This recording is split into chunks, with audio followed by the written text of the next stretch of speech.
অবেলা নেই, শুধু কাজ আর কাজ। এতটুকু বিশ্রাম নেয় না মেয়েটা। এই অবেলায় কে করতে বলো তোমাকে এগুলো?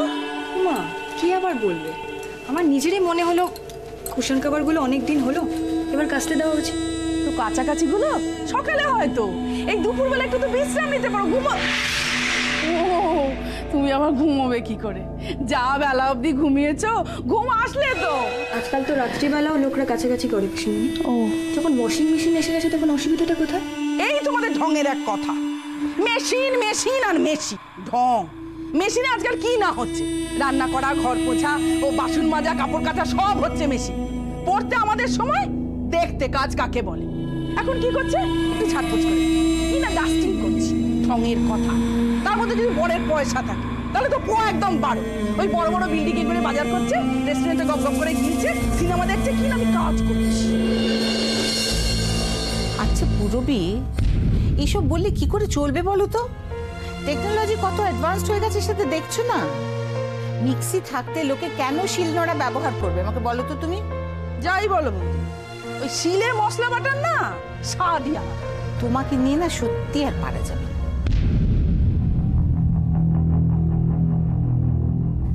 কাভারগুলো পাল্টে ভালো করেছিস শ্রেয়া, আমিও কদিন ধরে ভাবছিলাম তোকে বলবো। আচ্ছা ওই পুরনো পর্দাগুলো না? হ্যাঁ মা, নতুনগুলো না খুব নোংরা হয়েছে, তাই ধুতে দিয়েছি। মাঝে মাঝে একটু চেঞ্জ করে দিলে মনটাও ভালো লাগে। ওই একই ঘর, একই আসবাব দেখতে দেখতে কেবলটা একঘেয়ে লাগতে থাকে যেন। নেই কাজ তো খই ভাজ। হ্যাঁ কিন্তু শ্রেয়া, তুই আজকে যে এসবগুলো নিয়ে পড়লি, তা রান্না কখন করবি? সন্ধ্যা বললো তুই না কি বলেছিস আজকে রান্না করবি? অনেক দিন তো হলো রান্না বান্না কিছুই করছি না, সন্ধ্যা একাই সব কিছু সামলাচ্ছে। মাঝে মধ্যে যদি না যাই তাহলে তো রান্না বান্না করে ভুলেই যাবো মা। তাই ভাবলাম আমি আজকে সবাইকে রান্না করে খাওয়াবো। এই শ্রেয়া, এই তোমার ব্যাপারটা কি বলো?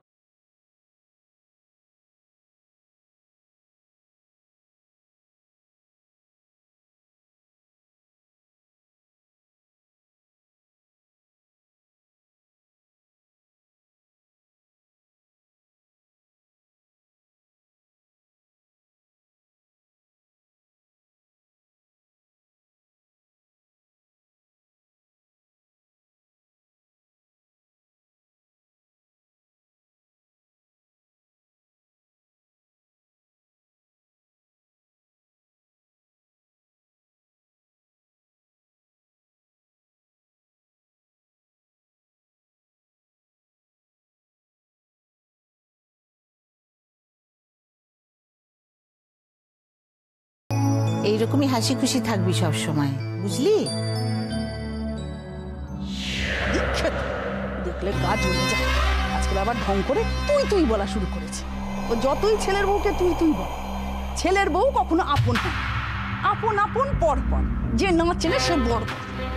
কি হলো পূরবী, কি চিন্তা করছো এত বলো তো? না বৌদি, কিছু না, ওই ভাবছিলাম আর কি, ভাবছিলাম যে শ্রেয়ার প্রতি তোমার কত টান, নিজের মেয়ের থেকেও কত বেশি ভালোবাসো। কি ভাগ্য না মেয়েটার।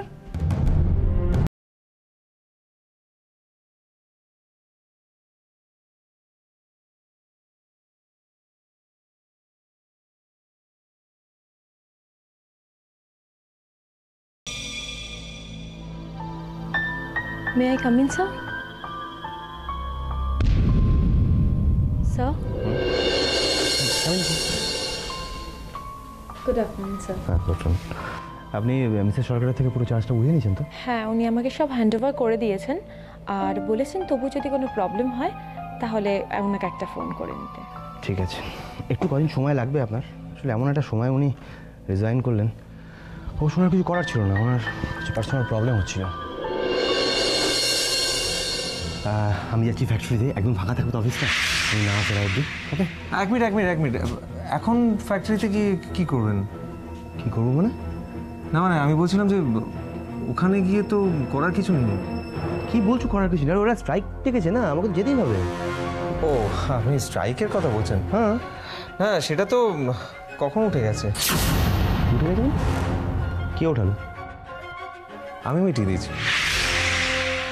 ডোন্ট ওয়ারি দাদা, আমি যা বলার বলে দিয়েছি। ওই পরিমলবাবু আছেন না, ওকে যা বোঝানো বুঝিয়ে দিয়েছি।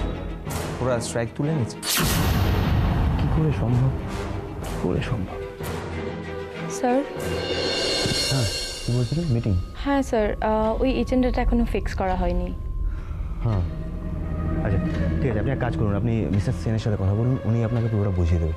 আসলে কোম্পানির একটা প্রবলেম চলছে, তো তো সেই প্রবলেমটা সলভ করা দরকার। তো স্যার, কোম্পানির প্রবলেম তো সব মিটে গেছে। আর মিস্টার সেন বললেন কোম্পানির স্ট্রাইকও উঠে গেছে, ওয়ার্কার্সরা কাজও শুরু করে দিয়েছে। অ্যাকচুয়ালি মিস্টার নীল ছিলেন বলেই। আমি জানি, কিন্তু কি বলুন, যেটা নিজের চোখে না দেখলে না আমার ঠিক স্যাটিসফ্যাকশন হচ্ছে না। এত বড় একটা প্রবলেম এত চট করে কী করে চলে গেল সেটাও তো বুঝতে পারি। ওকে, বুঝতে পারছি। Catch you letter.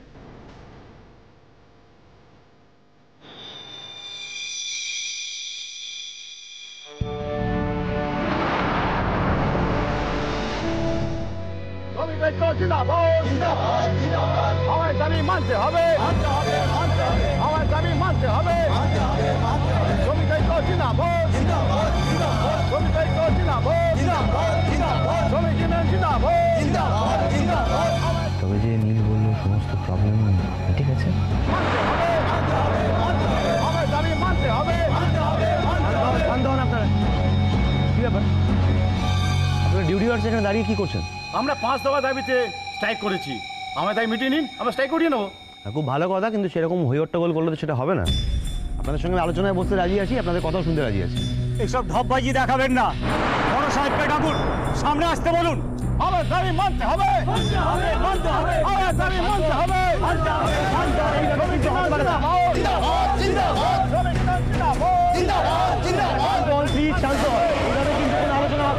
আপনারা যদি চুপ না করেন কোনো কথা কিন্তু বলা যাবে না।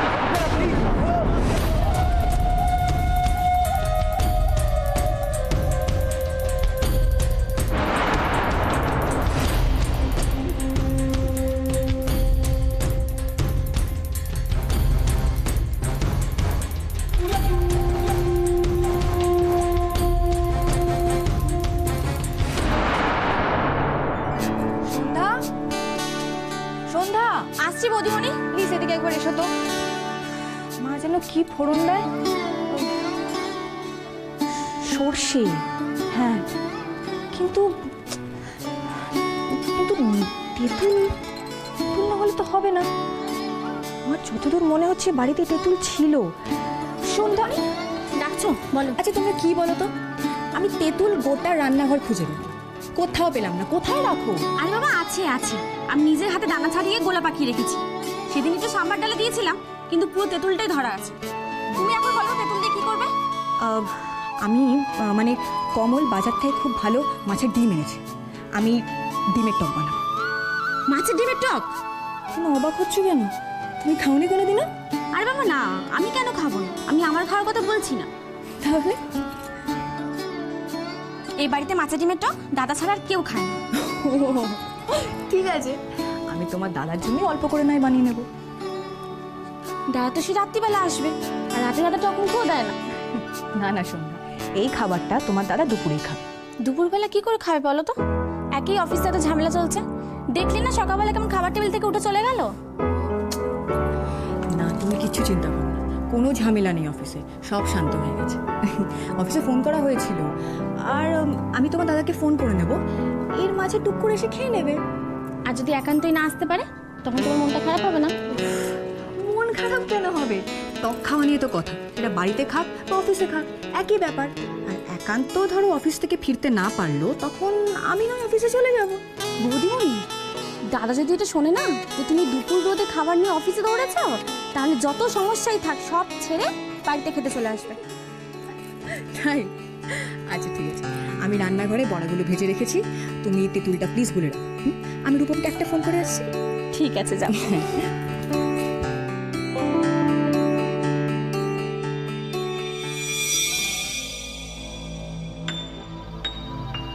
লাগছে কি?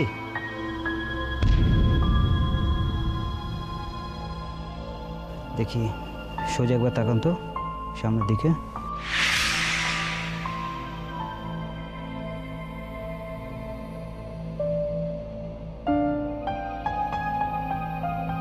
নিচের দিকে। ডাক্তারবাবু ভয়ের কিছু নেই তো? দেখুন, এমনি বড়সড় সেরকম খুব একটা কিছু হয়নি, কিন্তু কার কাছে কোনটা বড়সড় আর কার কাছে কোনটা ছোটোখাটো সেটা তো ম্যান টু ম্যান ডিপেন্ড।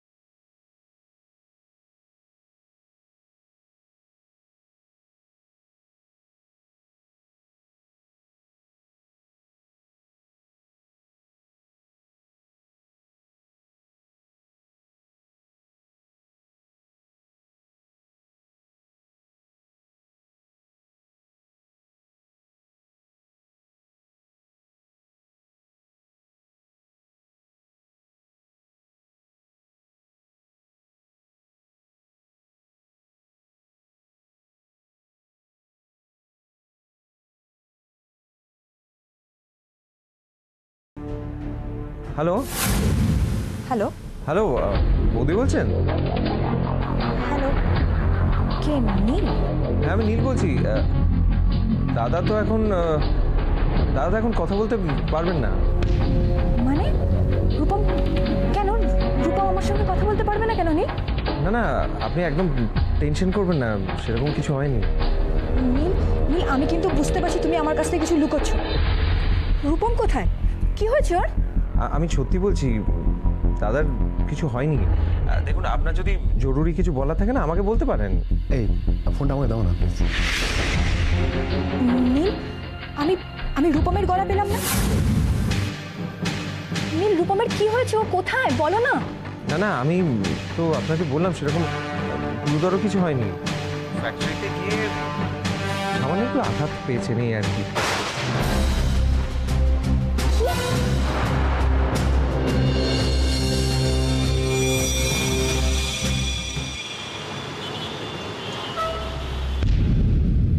কি মানে? নয় নয় করে মেয়েটাকে তো কম দিন দেখছেন না, এমন করছেন যেন মনে হয় শুনে আকাশ থেকে পড়লেন। সত্যি যখন তখন বেরিয়ে যাচ্ছে, কারোকে কিছু বলার প্রয়োজনও মনে করছে না। এ কি আমি আপনি যে নতুন বিয়ের পর শ্বশুরবাড়ির লোকদের দেখে ঠকঠক ঠকঠক করে ভয় কাঁপবো? ও না আমাকে আর আপনাকে ওই মঙ্গলহাটে বেচবে আর ওই হরিসভার হাট থেকে হাফ দামে কিনে নেবে। কোথায় গেছে বলুন তো? কোথায় আবার গেছে? বুদ্ধি কম পড়েছে তাই বুদ্ধি কিনতে গেছে। বাপের বাড়ি গেছে, বাপের বাড়ি। মাটা না একটা আস্ত হয়, ভাজা মাছটা উল্টে খেতে জানে না। বেটে বেটে খুব কুবুদ্ধি, জানেন তো? ওই তো মিসেস সরকার, ওনার সঙ্গে কথা হয় তখন জানতে পারি ওর মেয়েকে কি কথা শোনায়, কি কথা শোনায়, কি বলবো আপনাকে। আমার তো মনে হয় অন্য কোথাও গেছে, মায়ের কাছে বাপের বাড়িতে যায়। অন্য কোথাও? হ্যাঁ, অন্য কোথাও। আরে যেরকম একটা হন্তদন্ত হয়ে বের হলো, যেন মনে হলো একটা খবর পেয়ে আর কি। ও মেয়েকে কিছু বিশ্বাস নেই বাবা। মনে আছে ওই নীলের কিডন্যাপের দিন সকাল থেকে উদাও হয়ে গেল? কোথায় কি ঘট পাকাচ্ছে কে জানে? না, আমার মনে হয় ও রূপমের অফিসে গেছে। অফিসে? হ্যাঁ অফিসে। নীল একটু আগে আমি ফোন করেছিল, ওদের অফিসে কি একটা গন্ডগোল হচ্ছে। ও তো গেছে সামলাতে না। সে তো সেই সকালবেলা। তাই তো রূপম না একটা ওই ঝামেলায় জড়িয়ে পড়েছে বোধহয়, হয়তো মারামারি হচ্ছে আর তাই সে ওখানে গেছে। আপনি তো আচ্ছা না একা মহিলা,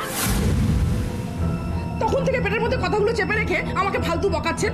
কোত কোত করে ইনস্টলমেন্টে কথা বলছেন কেন? মানে চুপ করুন। ঢং। ডিসগ্রেসফুল। ফ্রিতে এমন কি হাঙ্গামা বাঁধলো যে রূপমের পরে মারপিট পর্যন্ত করলো? না না না না না না, ব্যাপারটা না জানলে তো আমার পেটের ভাত হজম হবে না।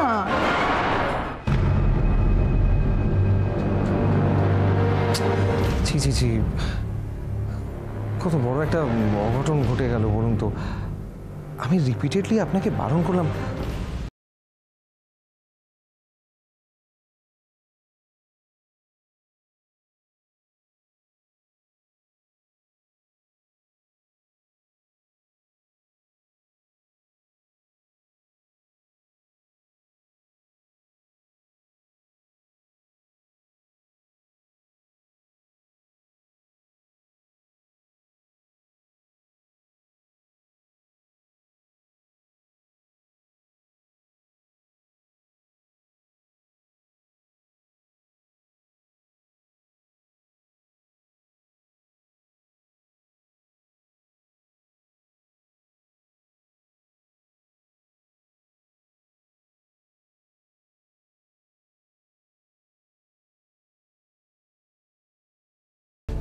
সব জায়গাতেই না লেবারদের মেন্টালিটি একদম এক, মানে অ্যাকচুয়ালি কি জানেন তো, ওদের গ্রিপে রাখাটা খুব শক্ত, যেটা আমি পারি।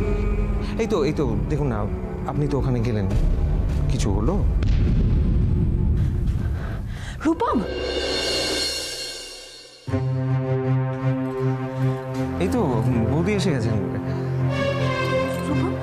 কি হয়েছে তোমার? না না, তেমন কিছু হয়নি, কপালে একটা ছোট্ট চোট লেগেছে, তবে অনেক বড় বিপদ হতে পারে। কিন্তু নীল, এগুলো কি করে হলো? কি করে হয়েছে রূপম? এটা কি করে হলো তোমার? ওই যে আমি বারণ করেছিলাম, আমার বারণ না শুনে ফ্যাক্টরিতে গেছিলেন, আর সেখানে লেবাররা ইট ছুঁড়ে। একটা ব্যাপার আমি কিছুই বুঝতে পারছি না, ওরা মারলো কেন আমাকে, আমি বুঝতে পারছি না।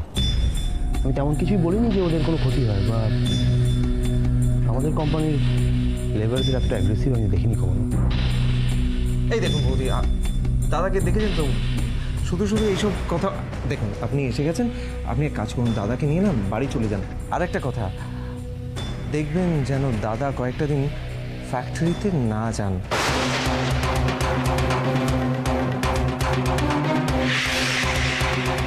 এই ব্যাপারটা কিন্তু আপনাকেই দেখতে হবে বৌদি।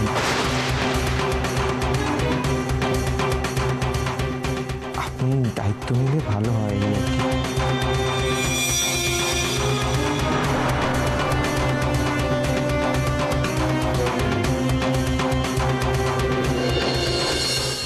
পরিমল, কোম্পানির লোকেরা যদি আমাদের এখানে এইভাবে কথা বলতে দেখে না, তাহলে সন্দেহ করবে। হ্যাঁ স্যার। যাকে আমি কিন্তু তোমাকে এখানে রোজ রোজ এইভাবে ডাকবো না। আজকে যে জন্য ডেকেছি সেটা বলি। আমার মন বলছে রূপম যেভাবেই হোক ফ্যাক্টরিতে আসার চেষ্টা করবে, ও এত সহজে ছেড়ে দেওয়ার পাত্র না। রূপম বাবু যদি স্যার আবার আসেন না, তাহলে এর থেকে আরো খারাপ দশা হবে। দেখুন, সেটা আপনারা ভালো বুঝবেন। আপনারা মালিক পক্ষকে বোঝাবেন না সরাসরি সংঘাতে যাবেন, সেটা আপনারা কোম্পানিতে এতদিন আছেন, আপনারাই ভালো বুঝতে পারবেন। স্যার আপনাকে আমাদের পাশে পেয়েছি, আমরা আর কিছু চাই না স্যার। আপনার মতো ম্যানেজারই এতদিন আমরা চাইছিলাম স্যার, যে আমাদের দাবি দাবাগুলো নিয়ে লড়বে, আমাদের পাশে এসে দাঁড়াবে। আবার বলছি, আমি মালিকের চামচা হতে চাই না, আমি সবসময় তোমাদের পাশে আছি। স্যার আপনি রূপম বাবুর সম্বন্ধে কি বলছিলেন? রূপমকে কিন্তু কোনোভাবেই ফ্যাক্টরিতে ঢুকতে দেওয়া যাবে না, এই ব্যাপারে তোমরা স্টিক করে থাকবে।